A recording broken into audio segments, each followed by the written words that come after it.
Boa noite a todos, que a paz do Mestre esteja com todos nós nesse momento e que possamos aqui passar uma mensagem de ânimo, de otimismo, de paz a todos os nossos amigos, frequentadores do Centro Espírita Allan Kardec e todas as pessoas que estejam conectadas nesse momento, mesmo que não sejam daqui, mesmo que sejam de longe, todas as pessoas que estejam nesse momento assistindo e depois as pessoas que forem alcançadas pela nossa live, que fica disponível lá no site do YouTube e também aqui pelo Facebook, para quando as pessoas tiverem a vontade e a disponibilidade de assistirem, que essa mensagem seja consoladora e ampare a todos. Então, para iniciar essa nossa exposição de hoje, vamos fazer do livro Convites da Vida, de Joana de Ângeles, vamos fazer o convite ao otimismo hoje. Estou cheio de conforto, transborda-me o gozo em toda a nossa tribulação. Carta aos Coríntios, capítulo 7, versículo 4. Diz-nos a benfeitora Joana de Ângeles: não vitalizes tristezas nem desencantos, apesar das configurações de sofrimentos que surjam e se avolumem pelas sendas que percorres. Quando tudo parece perdido, invariavelmente uma solução surge, inesperada, providencial, e se não se materializa a resposta almejada, diretriz melhor conduzirá o problema de maneira salutar para ti mesmo, se te dispuseres a esperar. Sombras não se modificam com sombras. O pântano não renascerá drenado com a condenação da lama. Mister esparzir luz e fazer canais providenciais. Para tanto, o homem deve impor-se a tarefa de abrir janelas de otimismo nas salas onde dominaram tristezas e arejar escaninhos pestilenciais do pessimismo mediante o aroma da esperança. Pessimismo é enfermidade que engendra processos de psicose grave, por antecipação de um mal que talvez não ocorrerá. A cada instante, as circunstâncias geram circunstâncias outras.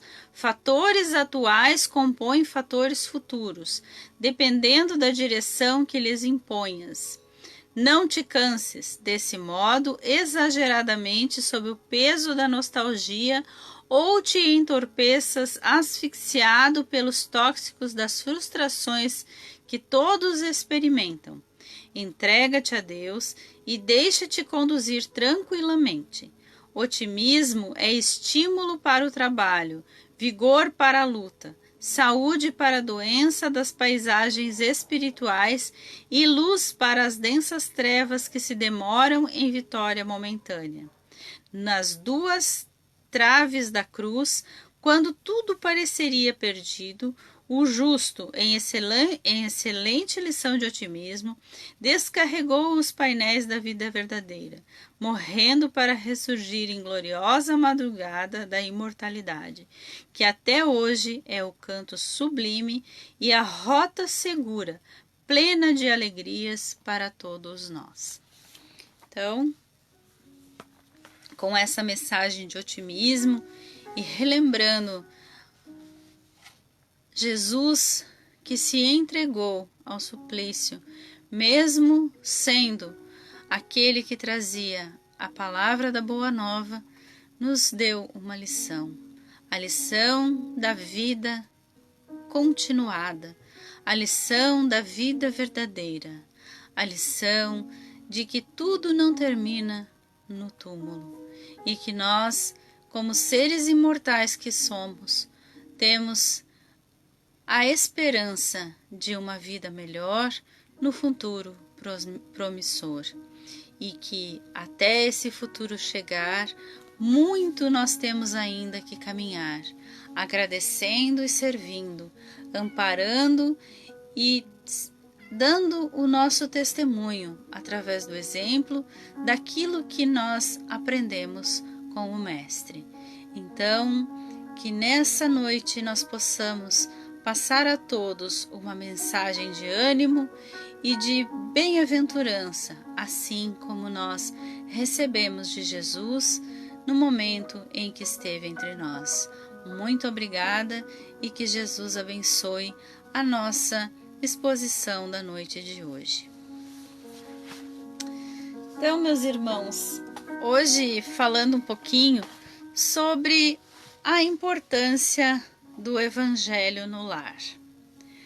O lar é o nosso bem maior, é o nosso reduto, onde nós nos relacionamos com as pessoas que estão à nossa volta, com aqueles que são os nossos familiares, aqueles que estão ao nosso lado para nos dar amor e para que nós possamos também retribuir com amor. E no lar, nós nos fortalecemos, nós nos revigoramos, é no lar que nós repousamos o nosso corpo cansado depois de uma noite um dia de trabalho, numa noite reparadora, nós conseguimos estar em paz, tranquilos. É no nosso lar que nós fazemos as nossas refeições com aquelas pessoas que nós amamos. É no nosso lar que nós nos sentimos seguros. E tanto isso é verdade que a recomendação unânime das autoridades nesse momento é que nós permaneçamos em nossos lares, porque não há lugar melhor para que nós possamos descansar, nos refazer e nos preparar para mais um dia, né? O nosso lar é o nosso refúgio, é no nosso lar que nós temos que nos sentir bem. E o Evangelho no lar, ele é esse mecanismo de ajuda que nós praticamos, né? Todas as denominações religiosas, todas as instituições, elas têm as suas práticas, né? Algumas orientam fazer a oração do terço, outras mais antigas trabalhavam com os mantras, né? Outras fazem rituais, enfim. Mas no nosso caso, a doutrina espírita, ela não nos pede nenhum ritual, ela não nos cobra nenhuma vestimenta, nenhuma forma de expressão, a não ser a nossa reforma íntima, a modificação dos nossos atos enquanto pessoas, a modificação dos nossos hábitos, hábitos que nos traziam problemas, hábitos que poderiam nos prejudicar em outro momento. Quando nós reconhecemos isso, entendemos a razão de se trabalhar a reforma íntima, a razão de fazer a modificação,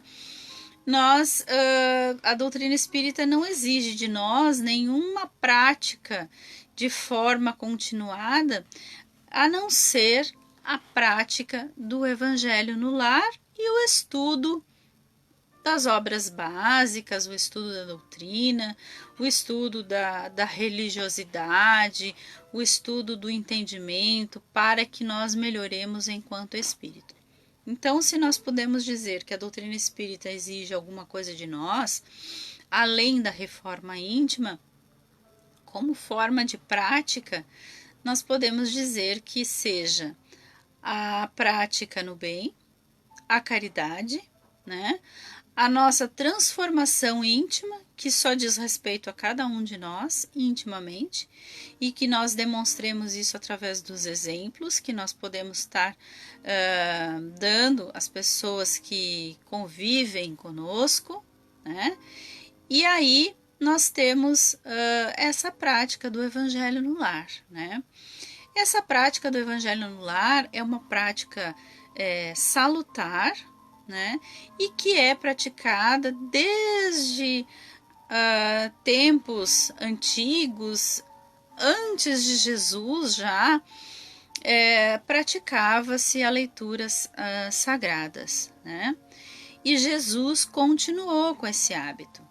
Lembrando que ao tempo de Jesus, né, eram os salmos que eram estudados, era o Antigo Testamento, toda aquela história antes, né, a história que deu origem ao cristianismo, antes de Jesus, era estudada entre os judeus como forma de uma prática, né, de entendimento e do que Deus tinha para nos dizer, né?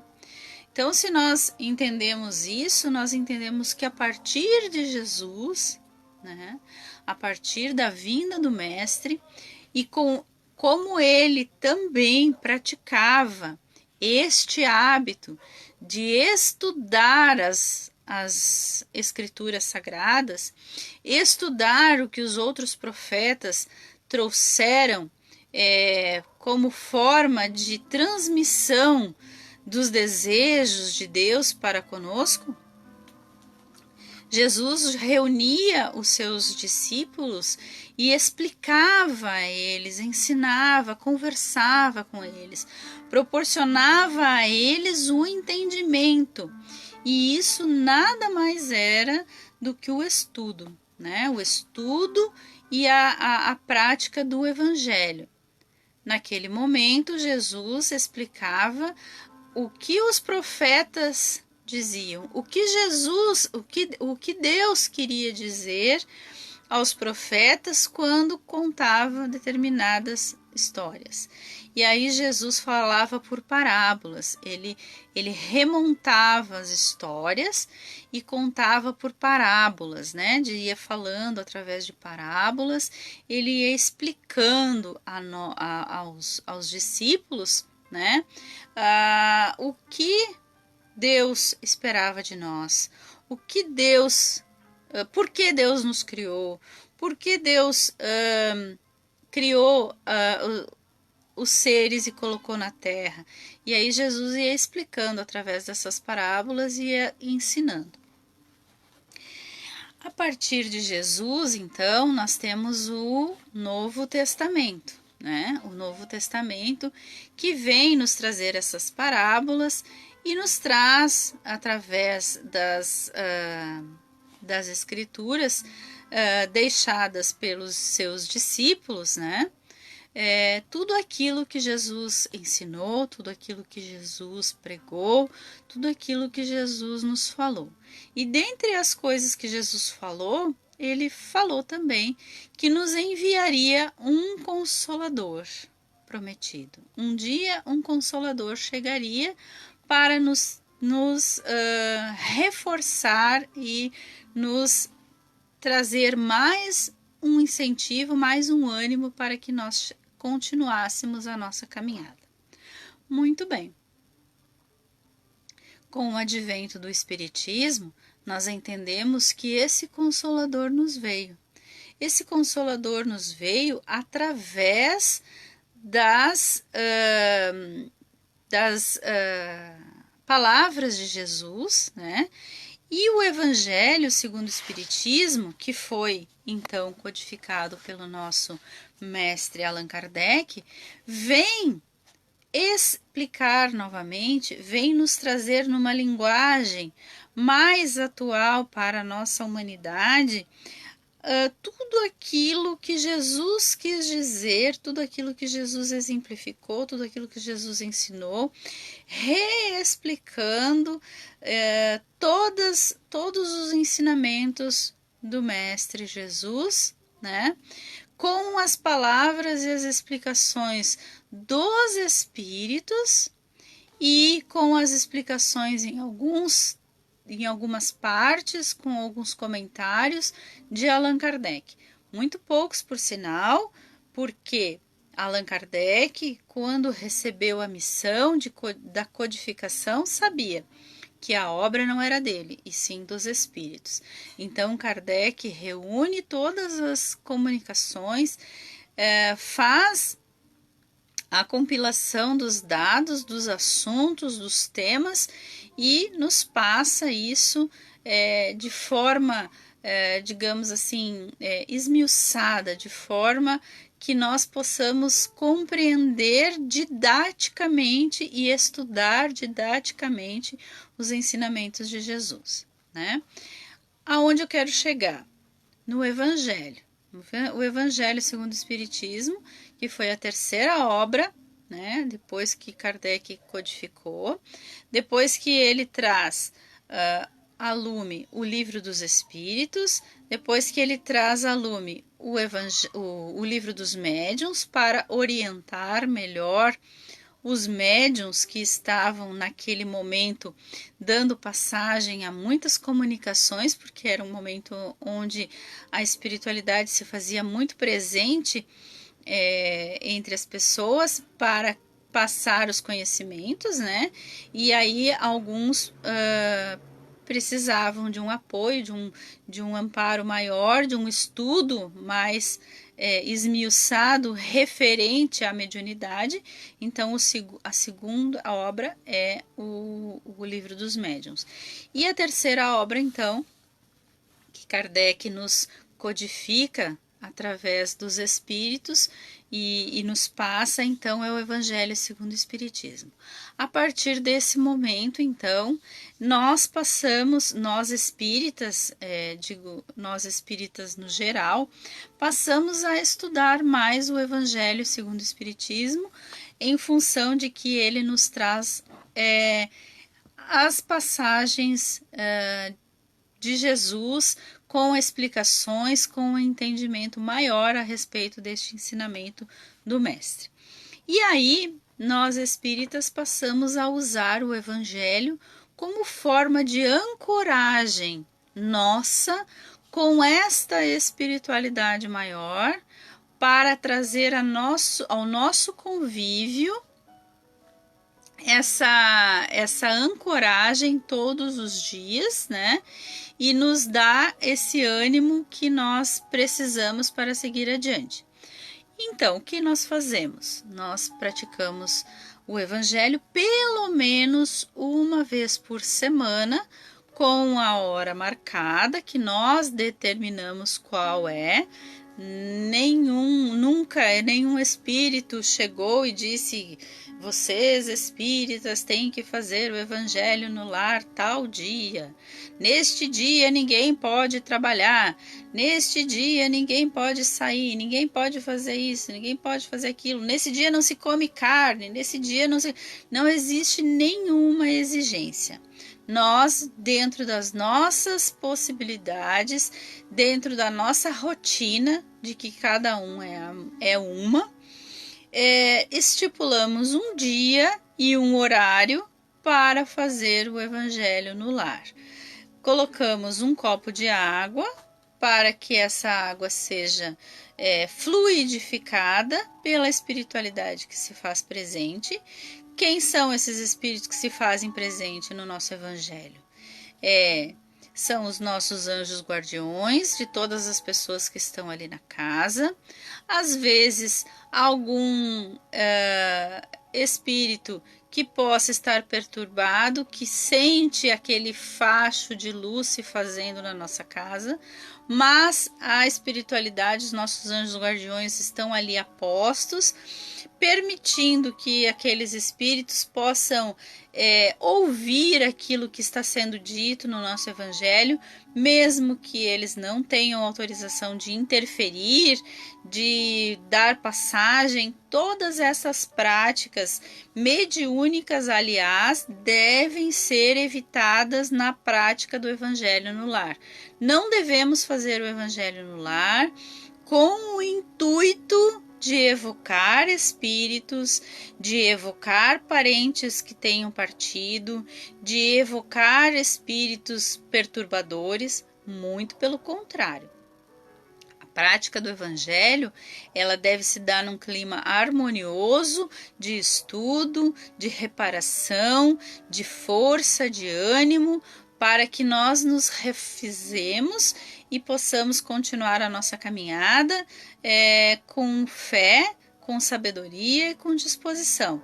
Então, no momento do Evangelho no lar, não se aconselha e não se deve praticar a prática mediúnica. A prática mediúnica reserva-se apenas para os trabalhadores da mediunidade que fazem esse trabalho na casa espírita, tá bom? Mesmo que dentre nossos familiares tenham alguém que esteja com a mediunidade aflorada, essa mediunidade não deve ser exercida no momento do Evangelho no lar. Encaremos este momento como um momento de estudo, um momento de refazimento e um momento de reflexão dos nossos atos, das nossas atividades. Então, o Evangelho funciona dessa forma. Ele tem esse intuito: fortalecer, amparar, orientar, para que nós continuemos a nossa caminhada. Mas o Evangelho, ele pode e deve ser praticado em mais vezes, até durante a semana, quando nós estamos atravessando uma dificuldade, um momento difícil, né? Uma dificuldade qualquer, um problema de saúde, um problema financeiro, um problema, às vezes, com outra pessoa da família que esteja doente e que nós queremos ajudar e não temos como, não podemos interferir. Então, nós podemos fazer o Evangelho. Pode-se fazer todos os dias, inclusive, né? Tudo depende da nossa disponibilidade, da nossa disposição, da nossa cabeça tranquila, porque o Evangelho é um momento de doação, né? Onde nós estamos ali nos doando e trocando essa energia com a espiritualidade. Então, como prática, ele deve ser praticado uma vez por semana, num horário que nós definimos, que nós respeitemos, né? Como sendo um horário fixo, ele não tem necessidade de ser num local específico. Eu vou deixar uma sala da minha casa só para a realização do Evangelho. Vou começar a colocar velas ali, vou começar a acender incenso, vou botar uma toalha especial e esse vai ser o lugar do Evangelho. Aí nós estamos nos prendendo aos nossos atavismos de outras vidas, onde nós tínhamos esses hábitos de criar ambientes ritualísticos para práticas religiosas. Isto não é doutrina espírita, tá? Mas nós também não podemos dizer que somos contra quem faz. As pessoas têm que ter entendimento do que estão fazendo. Não é doutrina espírita no sentido assim.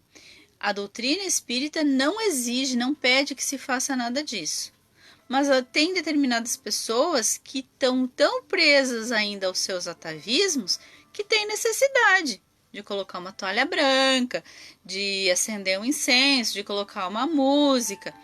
Mas aí eu acho que isso já é uma prática pessoal, não é uma prática da doutrina. A doutrina espírita, ela pede que nós tenhamos respeito, nós tenhamos serenidade, nós tenhamos consciência do que nós estamos praticando, que nós sentemos para fazer o nosso Evangelho na intenção de realizar o bem para outras pessoas e para nós também, de levar consolo a nós se estamos precisando e para aqueles que muito porventura podem não estar nos ouvindo, né, que estão passando por uma dificuldade, às vezes de saúde na nossa família, nós levamos aquela intenção do Evangelho feito por aquela pessoa. Essa energia, a prece que será feita ali naquele momento, com certeza chegará a todas as pessoas.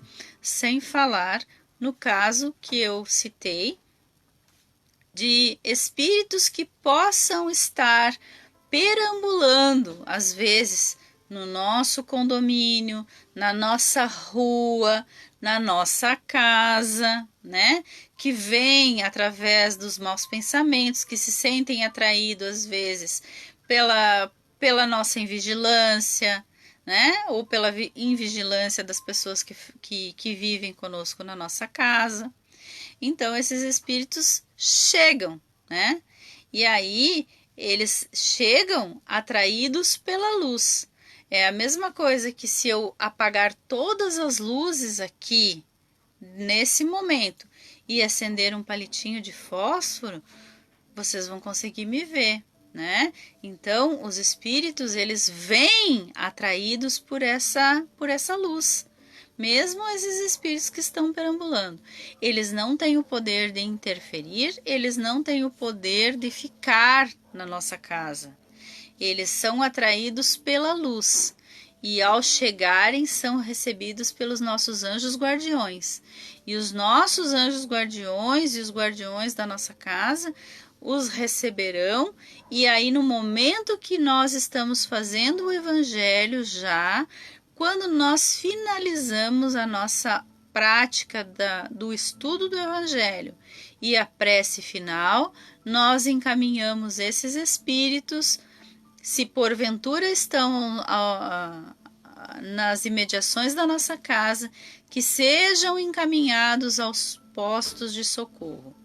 E os postos de socorro são as casas espíritas, são os templos religiosos, são as igrejas, todos os lugares onde as pessoas praticam o bem, a caridade e fazem orações em intenção do bem e da caridade, são postos de socorro.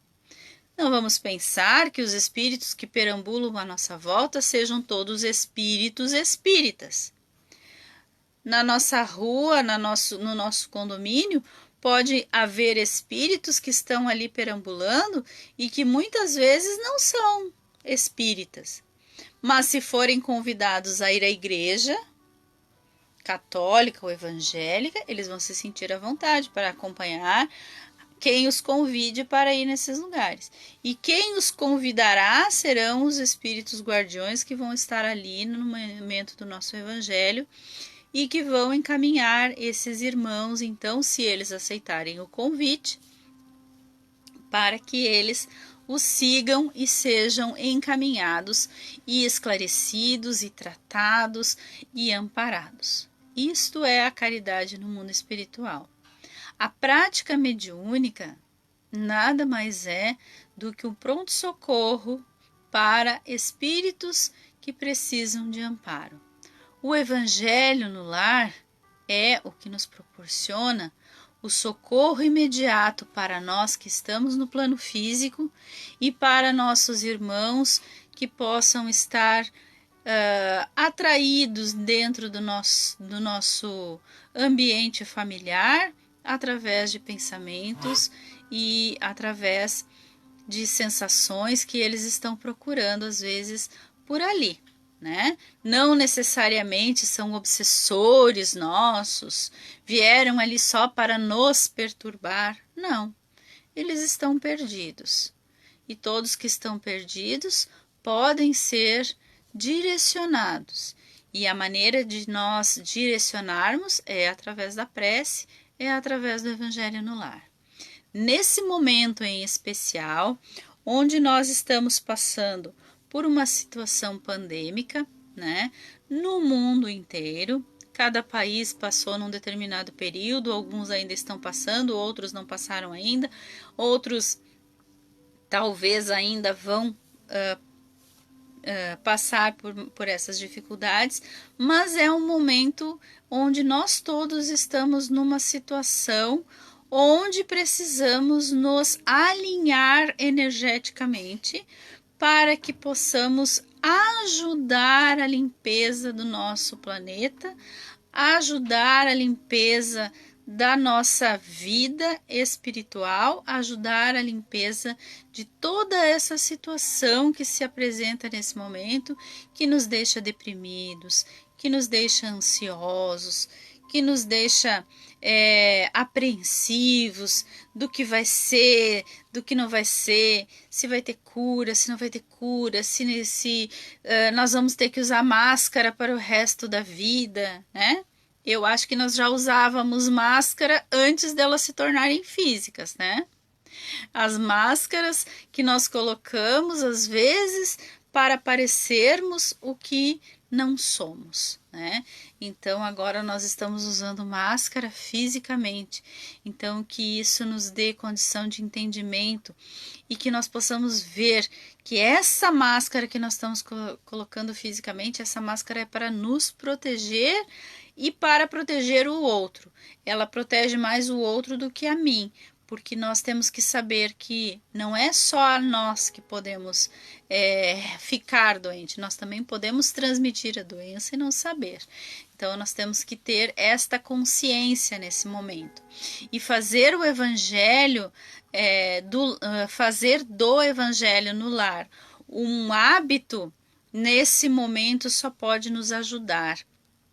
Só pode trazer bênçãos para nós e para todos aqueles que estão convivendo conosco, que estão próximos a nós de alguma forma. Então, o Evangelho no Lar é esta prática que vai nos dar o alicerce para que nós possamos vencer as dificuldades. São muito difíceis as dificuldades.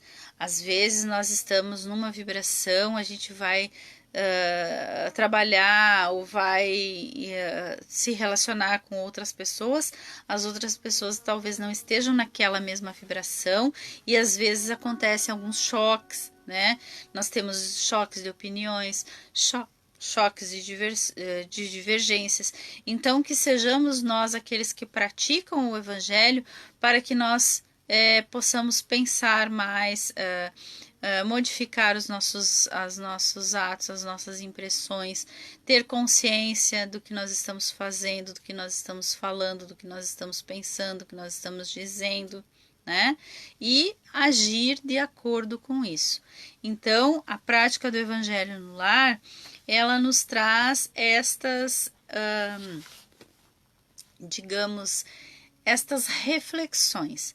E dividindo um pouquinho com vocês a prática do Evangelho no Lar, eu divido com vocês o tema que nós estudamos hoje no Evangelho, né? No grupo do Evangelho no Lar. E veio nos falar esta prática, esta mensagem sobre mortes prematuras de pessoas amadas, né? Nós questionamos muito as mortes prematuras. Nós achamos que os velhos é que devem morrer e não os novos, não as crianças, não as pessoas que têm a vida inteira pela frente. Nós achamos que isso é uma injustiça quando acontece. Mas a prática do Evangelho no Lar, ela vem nos ensinar que, às vezes, os jovens e saudáveis morrem cedo, enquanto que outros, bem idosos e com o corpo com bastante dificuldade, com dificuldades de saúde, duram e vivem muito tempo, né?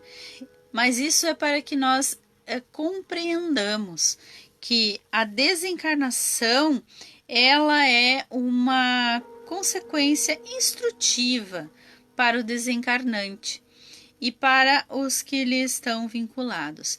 Então, a reencarnação para cada pessoa, ou a desencarnação para cada pessoa, tem um prazo estipulado por Deus, e nós temos que aceitar isso com respeito e humildade, né? A quem é concedida a morte prematura, frequentemente é um desígnio sábio de Deus que atinge aquele que se vai e que se encontra, então, nesse momento, preservado das misérias da vida ou das seduções que talvez lhe acarretariam, assim, a perda dos dos sacrifícios conquistados numa encarnação. Então, às vezes, as pessoas podem ter essa abreviação da sua vida na Terra para não caírem mal, não sucumbirem a uma tendência negativa, não fazerem nenhuma bobagem. Se a sua missão está cumprida e naquele momento já não é mais necessária a sua presença na Terra, ela será levada, né? E isso também vem nos explicar todas essas mortes que nós estamos vendo nesse momento, essas mortes dessas pessoas que estão partindo em função do Covid-19, né? Quando começou essa história de vírus e tal, ali no mês de março, abril, preocupava-se muito só com os idosos e com as crianças, que as crianças eram vetores, que as crianças podiam levar a doença e que os idosos podiam morrer, e enfim, algumas dessas perspectivas se confirmaram, né? Mas fomos surpreendidos por muitos desencarnes de pessoas jovens ainda, de pessoas que estavam ainda na flor da idade, né? Pessoas que ainda tinham disposição e ânimo.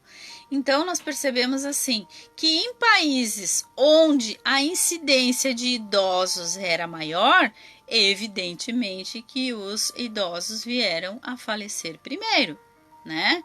Pelas condições de saúde, pela falta de imunidade baixa, né? E países como o Brasil, que ainda é um país jovem, e eu acho que ainda muito imaturo em muitas circunstâncias, né?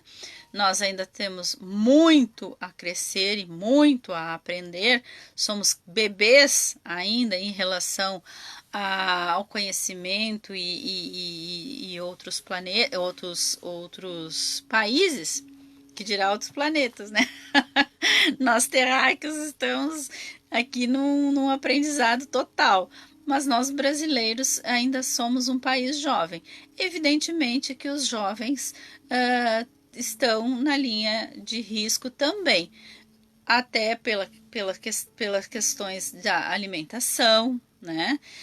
Da baixa imunidade, dos problemas respiratórios, da diabetes, que é uma doença silenciosa e que atinge grandemente a nossa população, porque a nossa população se alimenta de forma inadequada, embora tendo uma riqueza enorme de opções, né?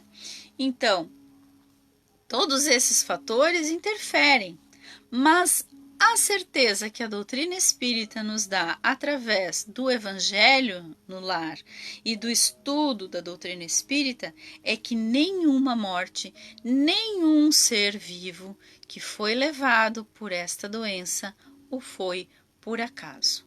Ninguém desencarnou e ninguém partiu deste planeta por acaso.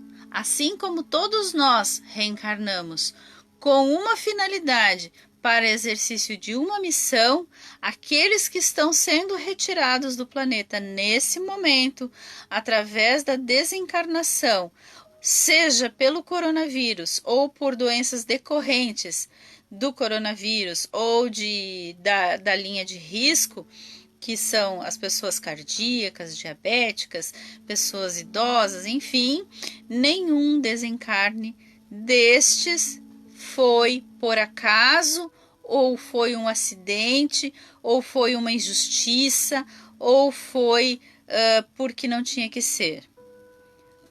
Pode acontecer, sim, que algum desses, ou até mesmo todos, possam ter acontecido em decorrência de uma negligência, de um crime, né, ou de uma negligência em algum grau. Porém, não é por acaso. Todos que passaram por tiveram a sua passagem acontecida em virtude desse mal, não foi acidental ou aconteceu de forma errada. Agora, como nós estamos passando por um desencarne coletivo, esse é um caso de desencarne coletivo, aqueles que agirem de má fé, aqueles que não fizerem os protocolos adequados, as recomendações adequadas, não levarem a população a seguir os bons exemplos de cuidados e de higiene, enfim, todos os cuidados necessários, ou que tenham causado em algum grau esta pandemia, esses serão responsabilizados. Porque também no Evangelho nós aprendemos que Jesus disse, né? Às vezes o escândalo é necessário, porém, ai daquele que levanta a mão para iniciar o escândalo.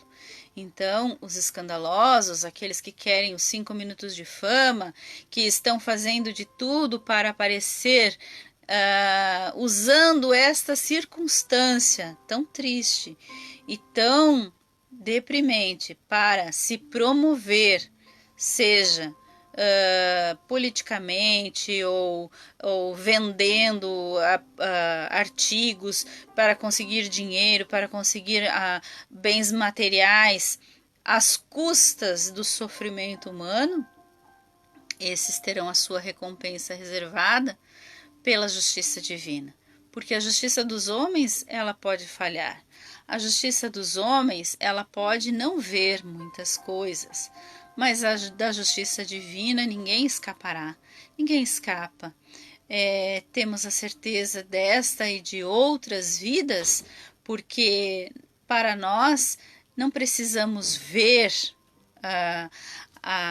o mecanismo funcionando. Nós sabemos que o mecanismo funciona. Nós sentimos ele agindo em nossas vidas. Nós estudamos para isso. Nós estamos em comunhão com esse mecanismo divino.